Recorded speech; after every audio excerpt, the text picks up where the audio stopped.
Nós estamos vivendo um tempo em que um monte de brincadeira que a gente fazia antes não pode mais fazer porque não é politicamente correto. Um monte de brincadeira que a gente fazia era normal, mas não pode mais. Porém, fazer uma exposição e colocar fotos de orgia, sexo de gente com animal e levar as crianças do ensino fundamental para assistir, isso pode. Nós vivemos um tempo que o politicamente correto diz que temos que evitar o feminicídio. Legal, realmente, temos que não matar mulheres, está certo, legal. Porém, se a mulher ainda estiver no ventre, aí pode o aborto. Mas é uma mulher também, é feminicídio. Qual é a diferença? A diferença é o tempo de alimentação. Basta comer mais um tempo que vai crescer. Nós vivemos um tempo em que falar mal do Supremo Tribunal Federal não pode, mas assim, botar uma foto do presidente do país degolado, ensanguentado, pode.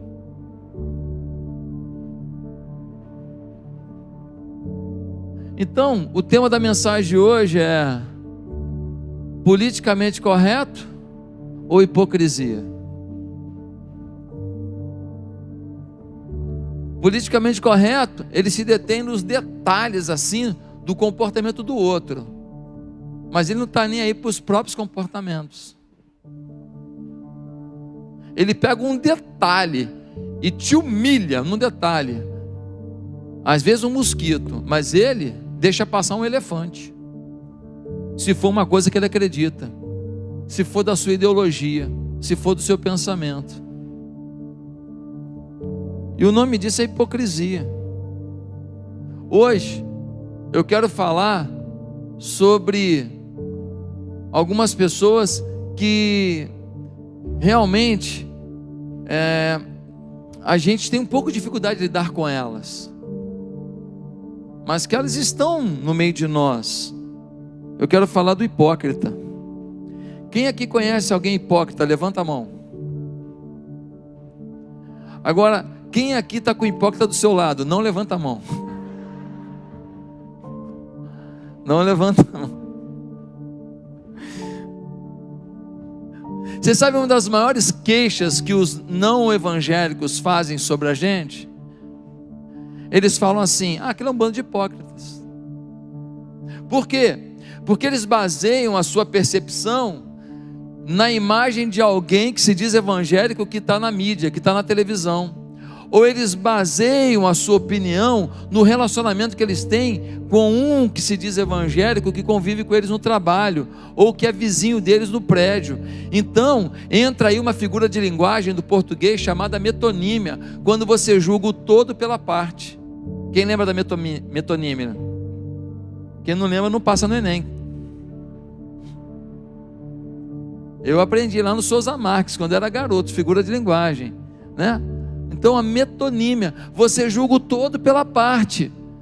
Uma pessoa te dá uma experiência e você fala assim: só tem hipócrita, sim ou não? Meus amados e queridos, de onde vem a palavra hipócrita? A palavra hipócrita vem de antes de Cristo, no teatro grego. Por quê? Porque o hipócrita significa ator de teatro. Era o camarada que botava uma máscara e ele representava um papel que não era a realidade da vida dele. Então o hipócrita está cheio de máscara aqui agora. Desculpa, mas é outra máscara, é do teatro.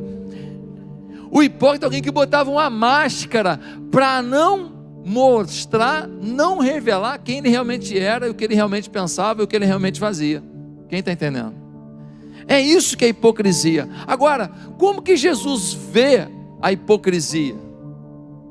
Mateus 23 tem Jesus retratando isso. Ele vai dizer assim: ai dos hipócritas, ai dos hipócritas, ai dos hipócritas. Ele fala várias vezes sobre os hipócritas.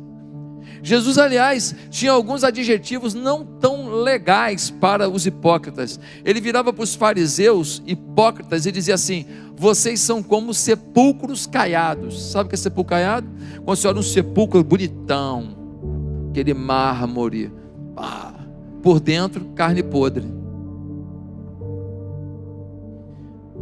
Aos hipócritas fariseus, muitas vezes ele falou, sabe o que? Ele disse assim: vocês são raça de víboras.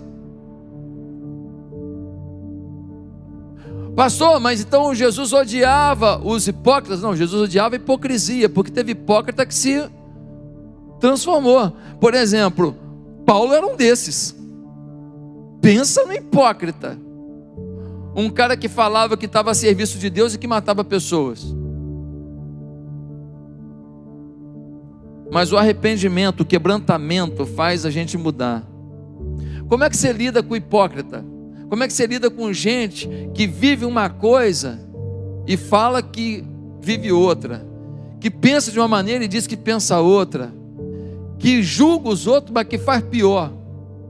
Como que você lida com isso? E essa pessoa pode ser alguém que você conhece na igreja. Por quê? Porque ele está dentro da igreja, ele ora, ele canta, oh glórias, aleluias, mão para cima, ele faz junto com o pessoal do Libras ali. Tem surdo hipócrita também? Deve ter também. Deve ter. Então, gente, ele está aqui, mas quando ele sai daqui, o comportamento dele é hipócrita. Ele diz que acredita em Deus, que ele vive em Deus, mas ele trai a esposa, ele rouba, ele faz coisas escusas, ele fala mal dos outros pelas costas, ele prejudica pessoas, ele é egoísta. Às vezes é um chefe, chega no segunda-feira, faz reunião da equipe, cita um versículo, depois o resto da semana tratando os outros mal, humilhando as pessoas, falando palavrão, sim ou não? Às vezes é um crente que está ganhando dinheiro e chega na igreja, não, vou dar até uma oferta aí e tal, porque é a obra de Deus. Gente, roubou os outros semana inteira, passou os outros para trás a semana inteira, fez molecagem a semana inteira. Os funcionários todos falam assim: esse cara é mó hipócrita, e fica tirando onda aí.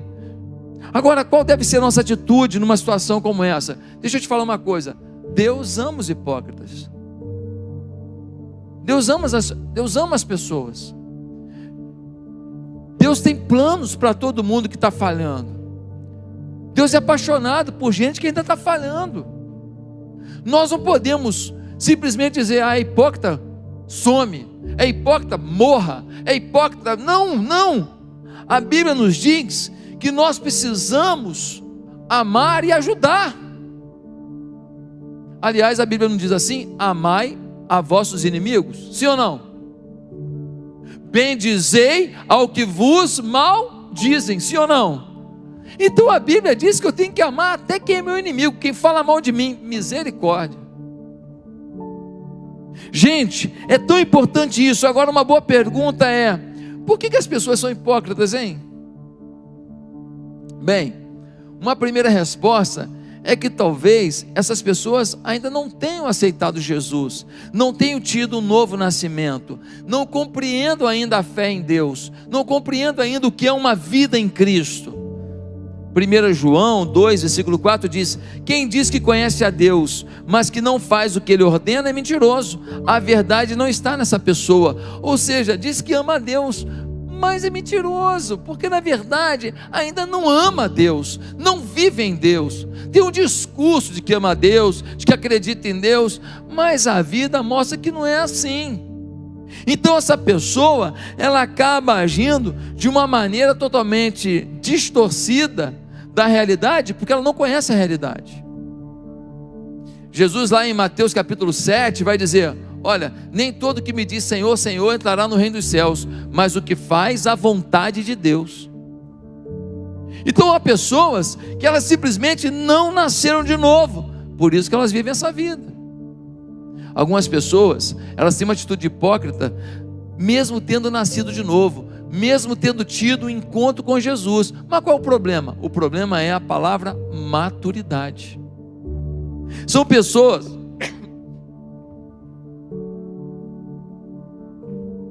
que aceitaram a Cristo, mas elas não avançaram. A igreja está lotada de gente assim, de gente que aceitei Jesus, senta aqui, participa do culto, vai até numa célula, ponto final, cumpri minha obrigação, não cresce, não avança. Na igreja de Corinto, o apóstolo Paulo tinha um grupo assim. Aí em 1 Coríntios capítulo 3, nós lemos assim no verso 1: eu não poderia falar com vocês como pessoas que vivem pelo Espírito, mas como pessoas que ainda são mundanos. Vocês não estão vivendo pelo Espírito, ainda são mundanos. A pessoa aqui é gente da igreja. Eles foram perdoados por Jesus? Foram. Eles encontraram Jesus? Sim. Ponto, pararam nisso. Não avançaram, não se santificaram, não se transformaram, não ampliaram o entendimento, não ampliaram a visão das Escrituras, não tiveram uma vida devocional, de leitura da Bíblia, de oração diariamente, buscando um confronto com o seu eu, com o seu ego, com a sua carne, para vencer. Há muitas pessoas que falam assim: pastor, eu tenho um problema danado com mulher, eu não posso ver mulher e tal. Cara, quando você supera isso e bota na sua cabeça: olha, eu vivo para Cristo e a minha mulher é aquela ali, ó. Você não vive essa tensão mais. Você não deixou de ser homem, não deixou de ver e achar bonito, não é isso, mas você vive uma vida mais tranquila, porque você não procura as coisas que ativam esse processo nocivo a você, que te deixam de forma desenfreada. Você, quando vê alguma imagem, alguma coisa que pode te alavancar, você já, não, pô, isso aqui vai ser ruim, não vai ser bom, e você já começa a fechar portas que te levam por um caminho que não vale a pena. Agora tem gente que é imaturo, não é que não se converteu, mas é imaturo. Por exemplo, já chegou gente para mim e falou: pastor, vou batizar no próximo batismo. Aí eu estou vendo que o camarada é novo na igreja, que ele tem uma namorada e veio do mundo tal, deve estar tendo vida sexual ativa com essa namorada. Aí eu falo: filho, como é que está a sua vida assim, sua vida tal, sua intimidade? Pastor, a gente já está namorando há muito tempo. Então, pois é, filho, ou você casa ou você para. Não, mas como vou parar agora? Pois é, essa não é a minha parte. Eu optei por casar quando eu cheguei nesse ponto. Agora você tem que fazer a sua parte. Ou você para, ou você casa e dá vazão a esse negócio com força. Mas é uma decisão sua. Pastor, mas como é? Não é, porque você não tem direito sobre o corpo dela, porque você não é casado, ela não é tua mulher, então você não tem direito, você não pode. Área proibida, você mexeu no que não é seu, cara. O irmão que diz isso na Bíblia. Pastor, mas isso traz problema? Não, você não tem nem noção. Tem gente que está indo no 20º casamento e vai para o 28º se não parar com isso, porque não casa numa descoberta, não casa numa comunhão, não casa no direcionamento de Deus, casa numa sensualidade carnal, não segura casamento. Mas é maldade da pessoa? Não, ela veio do mundo com estilo de vida, ela achou que podia batizar. A gente tem que orientar. Tem igreja aí que não pergunta nada, e aí a pessoa pode até casar e continuar com uma vida que traz problemas para ela. Então, respeito toda a igreja, mas quem sai batizando as pessoas que estão com essas dificuldades, biblicamente falando, não está ajudando a pessoa não, está atrapalhando. Uma vez eu soube de um camarada que aceitou Jesus, ficou tão feliz que ele chamou o colega dele para ir tomar um porre para comemorar.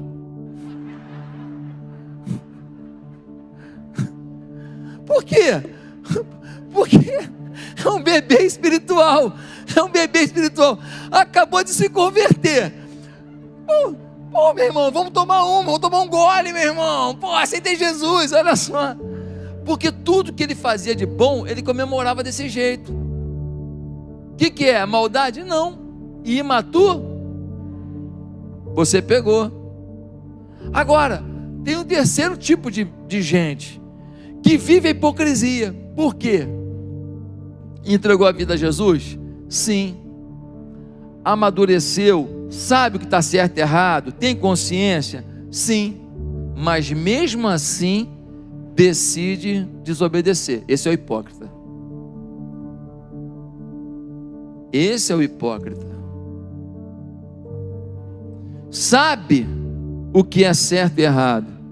Aí vem Pedro, em 1 Pedro 2, e diz assim: porque você é livre, você foi perdoado por Jesus, mas ainda é o escravo de Deus, você ainda é servo dele. E ele disse: não use sua liberdade como desculpa para fazer o mal, não use a graça de Deus como algum tipo de cobertura para você viver da maneira que quiser.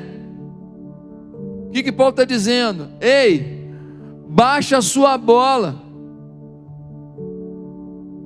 Não é porque você confia na graça de Deus, no amor de Deus, você amadureceu tanto que você conhece essa teologia, você conhece esse princípio, que agora você resolve viver a vida que você quiser, acreditando que o amor de Deus e a graça de Deus vai te abençoar, apesar de você estar escolhendo desobedecer.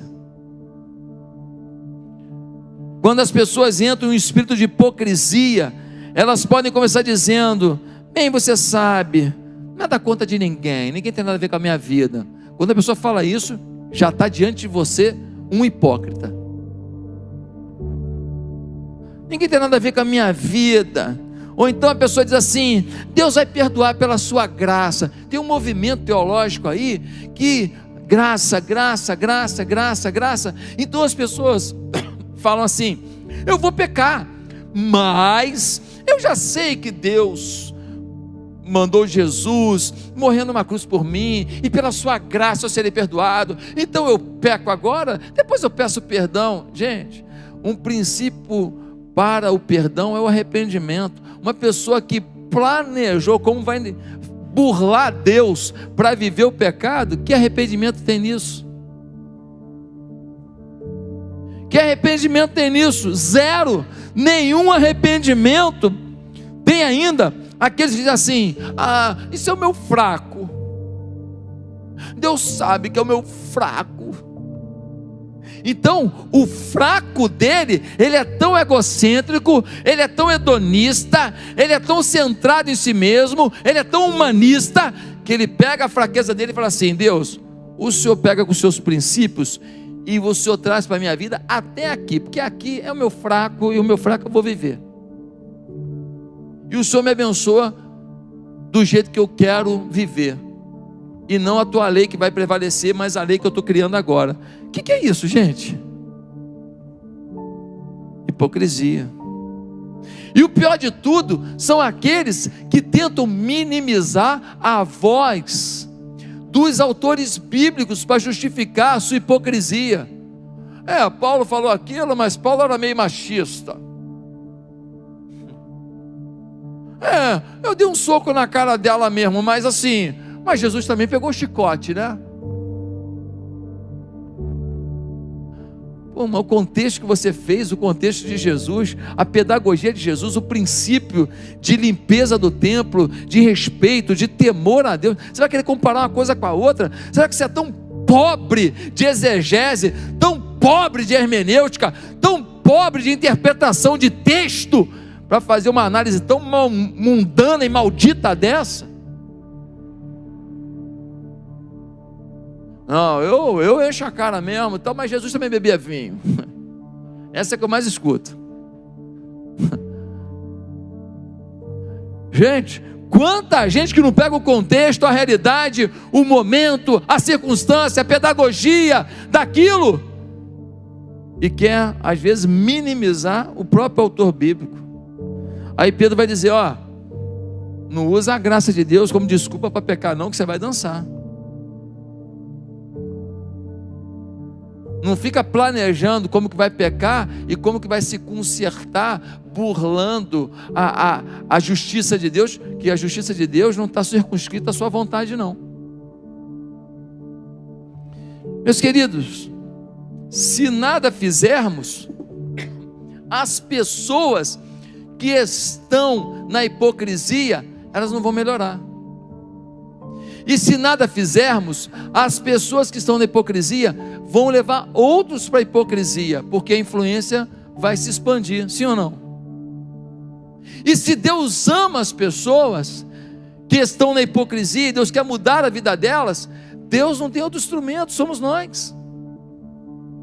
E aí a boa pergunta é: como lidar com o hipócrita? Como lidar com a hipocrisia? O que fazer diante da hipocrisia?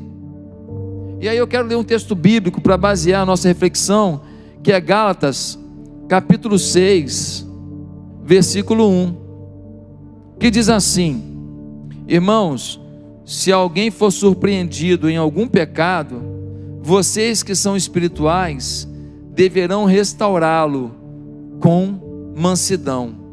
Cuide-se, porém, cada um para que também não seja tentado. Meus amados, a primeira coisa que nós aprendemos nesta carta de Paulo aos crentes da galáxia é que nós temos que pedir a Deus um coração restaurador. O seu coração, o seu sentimento, a sua forma amorosa de agir, de falar, a sua vontade de restaurar a pessoa, é uma coisa que você tem que pedir a Deus. Você tem que pedir a Deus. Por quê? Porque Gálatas 1 diz: olha, se você achar alguém em pecado, você que é mais espiritual, deverão restaurá-lo com mansidão. Não diz deverão abandoná-lo, deverão xingá-lo, deverão puni-lo, deverão colocar sob comissão de ética. Não, diz: olha, vocês têm que restaurar essa pessoa. Teu irmão errou, viva a restauração. Nós precisamos pedir a Deus um coração restaurador, um coração que olha para as pessoas, que tem uma empatia, que tem uma vontade de ver o outro mudando, de ver o outro alinhando o seu discurso com a prática, e vivendo uma vida bonita, uma vida limpa. Nós temos que parar de ser juízes para sermos guias, mentores, discipuladores, condutores. Porque o juiz só fala assim: está errado, está errado, está errado. Mas são os mentores, os guias, os discipuladores que falam: cara, deixa eu te falar, você acha que está certo? Acho. Você acha? Tá, você acha que está certo, mas deixa eu te falar, você pensou que tem essa consequência, essa e essa? Pode acontecer. Pois é.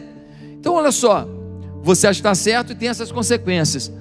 Posso te apresentar um outro caminho que eu acho que você vai ver que é bem melhor? Vem comigo. É diferente ou não é? Vem comigo.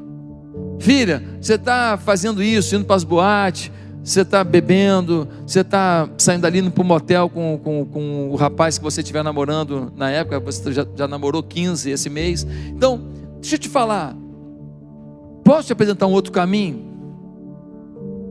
Porque você sabe que isso aí pode te dar problema, né? Uma hora pode dar uma dificuldade assim, assim, assado. Posso te apresentar outro caminho? É nessa hora que as coisas acontecem. Tinha uma moça, ela chegou para a igreja, ela tinha um corpo bonito e fazia questão de mostrar. E ela tinha um guarda-roupa totalmente alinhado com a forma dela de viver. Porque no mundo ela aprendeu: você tem um corpo bonito, mostre, atrai as pessoas, atrai os olhares. E não é só dos homens não, das próprias mulheres. E ela chegou para a igreja. E quando ela chegou na igreja, com aquelas vestimentas e com um corpo chamativo, você já sabe o que acontece com as outras mulheres, né? Começa a torcer o nariz, né? A moça sentava assim, uma irmã já: aqui está muito frio, já pegava o marido: vamos para o outro lado. Está frio aqui. Então, eu comecei a perceber que estava gerando já problema aquele negócio. E aí eu pedi para uma irmã, e eu falei: irmã, Você precisa agir como uma mãe, conversar com ela.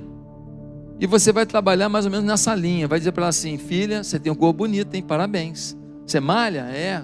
Você come o quê? Só cenoura, batata doce, clara, é isso? Parabéns, hein? Pô, legal, tal. Agora deixa eu te falar uma coisa. Você tem uma coisa mais bonita agora. É o quê? O seu interior. E se você mostrar demais o seu exterior, nenhum homem vai perceber o seu interior, que é o que você tem de mais bonito agora. E se o homem olhar só para o seu exterior, vai achar que você é um pedaço de carne. Mas se ele vê o seu interior, ele vai ver que você é alguém para construir um futuro. Eu te pergunto, qual a moça que tem um mínimo de QI que não gosta de ouvir isso? Porque se alguém aqui não gostou, teu QI... Gente, ninguém falou que ela não tem um corpo bonito, ninguém depreciou, ninguém falou você é vulgar, não. Mas mostramos para ela que valores são mais importantes do que estética, se alguém quer construir futuro. E a moça começou a mudar o seu guarda-roupa, começou a adquirir coisas mais larguinhas, mais tranquilas, e assim foi, naturalmente. Isto é reino de Deus. O nosso modelo é Jesus. Cadê meu tecladista? O nosso modelo é Jesus. Um dia chegaram com a mulher adúltera, não foi? Chegaram para Jesus e disseram assim: aí Jesus, pegamos no flagra. A lei manda apedrejar, já estamos com as pedras aqui. Jesus, olha as pedras que a gente pegou, cada pedra, meu irmão. Nós vamos estoporar, porque nós vamos cumprir a lei. A mulher humilhada, jogada no chão, os seus acusadores com pedras nas mãos. Jesus pega um pedaço de pau e começa a escrever no chão. A Bíblia não diz o que ele estava escrevendo, mas os estudiosos acreditam que ele estava escrevendo ali o pecado da turma que acusava. Tinha um ali que tinha uma amante. Jesus foi lá e escreveu no chão: Tigliosa. Meu irmão, Tigliosa só tinha aquele cara com amante com esse nome. Quando ele viu Tigliosa, ele, pelo amor de quem contou? Quem contou? O outro dava umas propinas para um cara do governo chamado Hermetes. Jesus escreve assim: propina, pontinho, pontinho, pontinho. Olha, já, deixa eu sair. No final, Jesus vira para a mulher e fala assim: mulher, onde estão os teus acusadores? Ela disse: Senhor, o Senhor começou a escrever aí, foi todo mundo embora.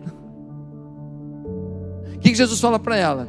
Ninguém tem nada a ver com a tua vida, vai viver a tua vida do jeito que você quiser? Não. O que Jesus falou para ela? Tá tudo bem, filho, o que importa é que você é independente. Não. Jesus fala para ela: deixa eu te falar, tua batata está assando. Pô, tua batata está assando, pô, até quando? Pô, Deus te ama, você vai viver essa vida? Então, filha, eu também não te condeno. Vá e viva diferente. Não faz mais isso. Você sabe de uma coisa? Jesus é brincadeira. Jesus é surreal nessa forma de tratar a gente diante das nossas fragilidades que toda hora se revelam. Ele pega uma pessoa humilhada, triste, que ninguém dá nada por ela, protege, blinda, não negocia valores, mas ele não tem nenhum preço para dar amor. O grande problema é que nós queremos apresentar para as pessoas graça sem verdade. Graça sem verdade é libertinagem. Mas muitos de nós queremos dar verdade sem graça. Sabe o que é isso? Farisaísmo, legalismo, dureza com os outros. Meus amados, Jesus falou: olha, chega, né? Quando você vive o pecado e você não desconecta do seu cérebro que aquilo não é para você, você não reformula seu cérebro para agradar a Deus, dizendo: não, isso aí eu não quero mais, não quero, vou desconectar disso, não vou viver mais isso.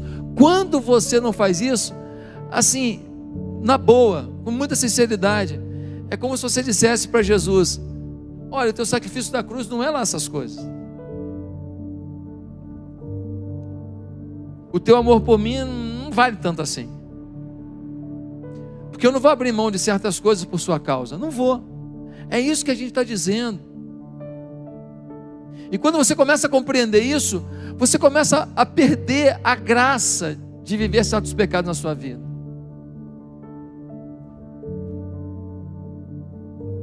A primeira verdade é que nós precisamos pedir a Deus para a gente ter um coração restaurador, para restaurar pessoas.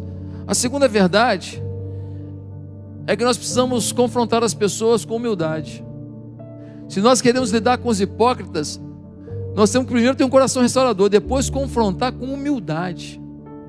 Olha o que diz Gálatas 6, versículo 1, diz assim: irmãos, se alguém for surpreendido em algum pecado, vocês que são espirituais deverão restaurá-lo com mansidão. Cuide-se, porém, cada um, para que também não seja tentado. Sabe o que acontece? Quando eu te confronto, eu tenho a sensação que eu sou melhor que você. Quando eu te confronto, eu tenho a sensação que eu não pratico essas coisas. Quando eu te confronto, eu acho que eu sou mais inteligente. Quando eu te confronto, eu começo a achar que eu sou mais espiritual. E aí, eu sou prato cheio, porque quando falta humildade, não vai faltar armadilha, sim ou não? Porque a Bíblia diz que quem se humilhar será exaltado, mas quem se exaltar será humilhado. Meus amados, 1 Coríntios 10, 12 diz: se você acha que está firme, se realmente confia em si mesmo, tome cuidado para não cair. O apóstolo Paulo está dizendo isso: quem está de pé, toma cuidado para não cair, porque o bem que quero não faço, agora o mal que não quero, este faço. O próprio apóstolo Paulo dizia assim: eu vivo esmurrando o meu corpo, para que, tendo ensinado aos outros, não venha eu mesmo a perder a glória de Deus.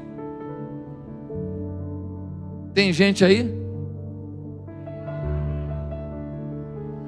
Porque eu sei criar filho, eu sei cuidar de mulher, sei cuidar de marido, eu sou um crente, eu sou muito zeloso. Você é um candidato a besta.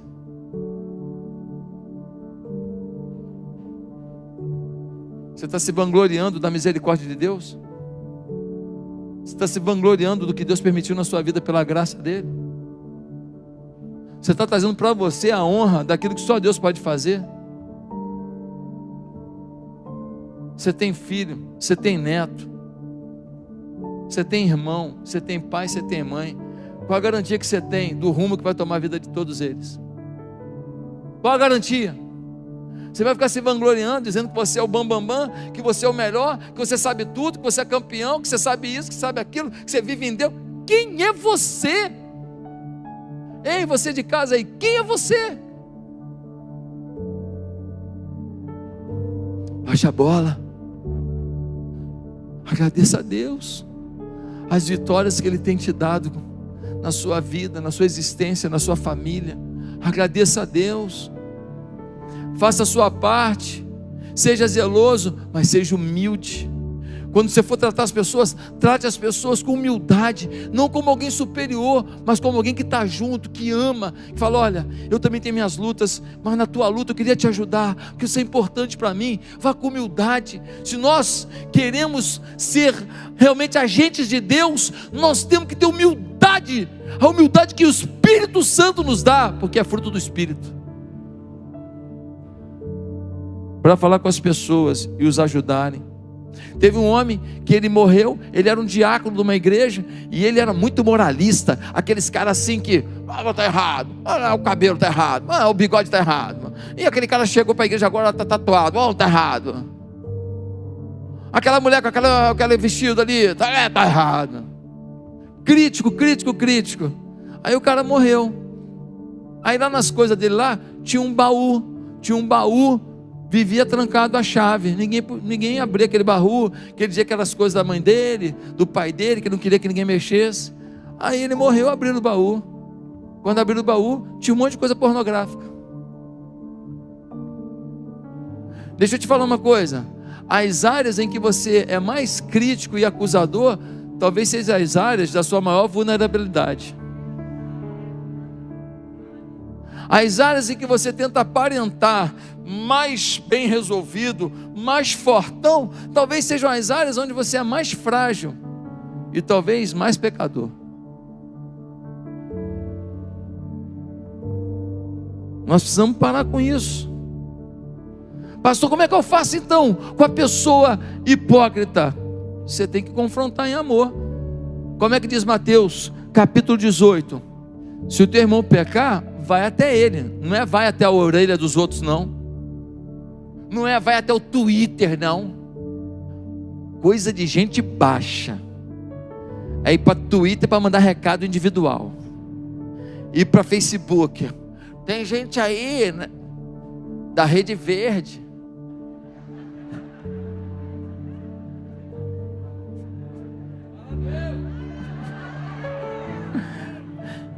tem gente aí do Ministério de Louvor, cabelo preto, olho assim, e fica direcionando para mandar recado para os outros em rede social. Que baixaria,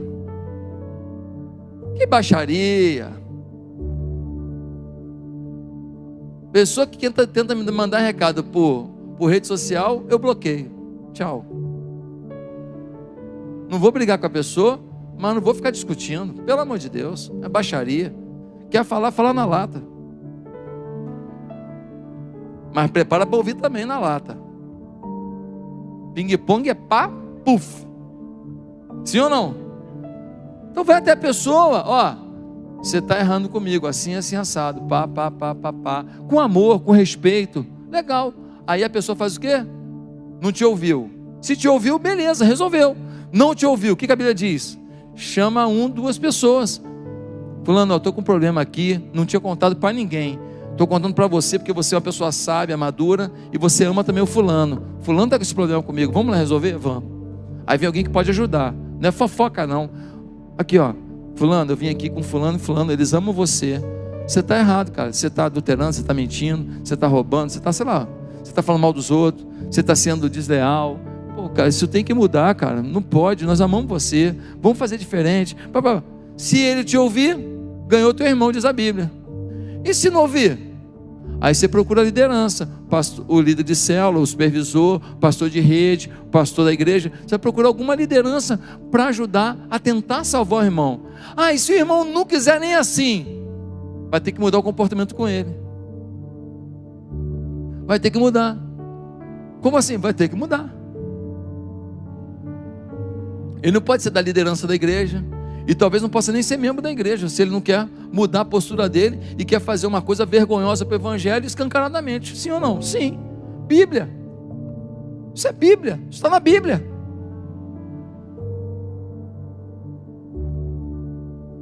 Pastor, mas botou para fora? Não botou para fora, botou para dentro, botou dentro do entendimento, falar que você está fora, porque ele pensa que está dentro e está fora.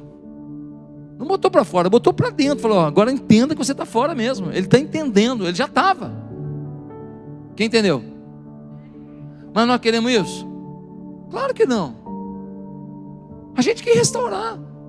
Faz 1, 2, 3 caminhadas, 3 milhas. Agora a pessoa não quer, fazer o quê? Meus amados irmãos, nós precisamos restaurar as pessoas. Agora, primeiro ponto, um coração renovador, restaurador. Depois nós precisamos pedir a Deus que é muita humildade para o confronto, amor no confronto. Mas tem uma terceira coisa que a gente precisa pedir a Deus. Quem está preparado? Amém? Diga: eu estou. A terceira coisa que você tem que pedir a Deus é que trate com a nossa própria hipocrisia. Estava bom até aqui quando a gente estava falando dos outros, né? A gente falou de um monte de hipócrita. Mas agora eu queria que você trouxesse o espelho para você. A gente tem que pedir a Deus para que Ele revele a nossa própria hipocrisia. Nós criticamos nos outros o que a gente também faz. Às vezes, a gente, quando vai criticar os outros, a gente faz um tratado de crítica. Mas quando é um defeito nosso, a gente bota uma linha e bota um tratado de justificativa, sim ou não? Sabe o que me entristece? É gente de igreja que tenta justificar o seu pecado. Não, eu arrumei outra mulher porque a minha mulher também não queria sexo. Ah não, eu estou na pornografia porque a minha mulher não está fazendo tantas vezes quanto eu gostaria.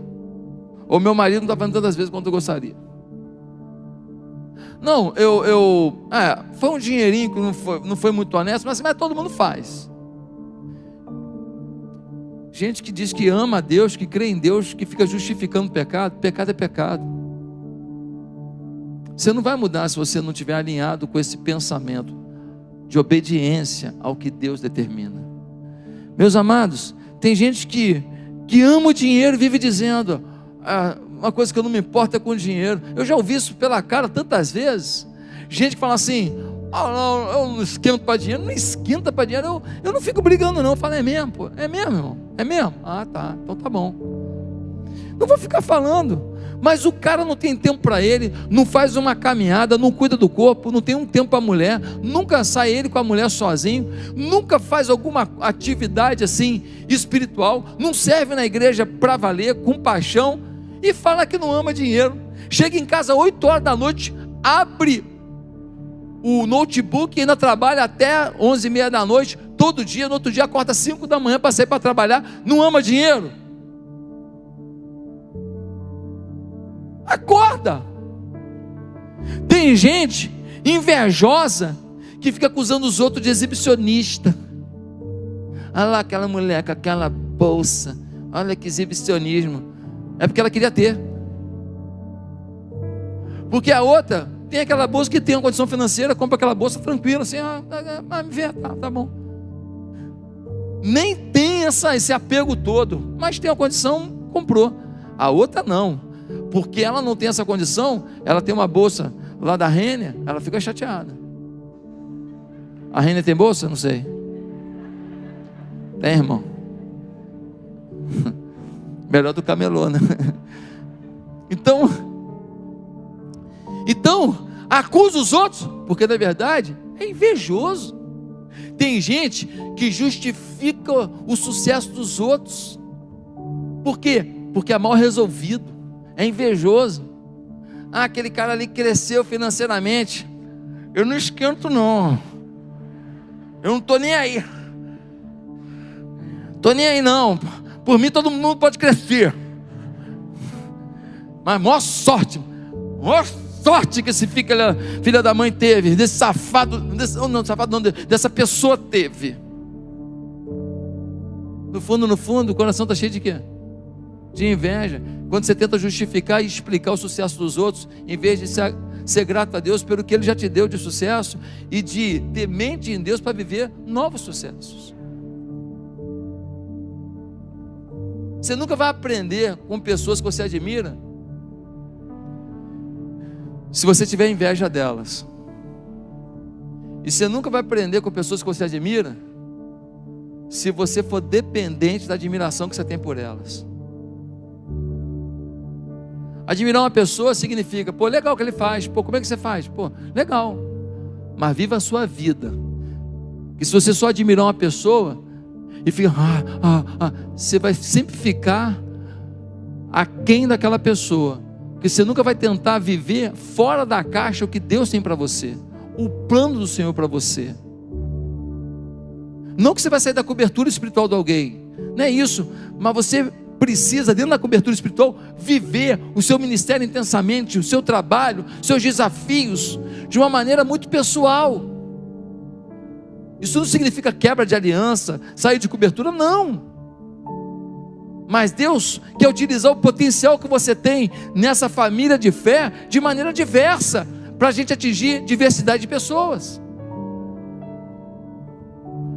Tem gente vaidosa que faz muitas vezes o social e até trabalha na igreja, não para agradar a Deus, mas para receber aplauso dos homens. Você já viu gente vaidosa de fazer o bem? Eu já tive gente que saiu da nossa igreja. Por quê? Porque achou que o nosso trabalho, isso há muitos anos atrás, achou que o nosso trabalho social não era como deveria. A igreja tem fases. Na primeira fase a gente podia fazer uma coisa no social e em missões. Depois outra fase. Mas a visão estava comigo.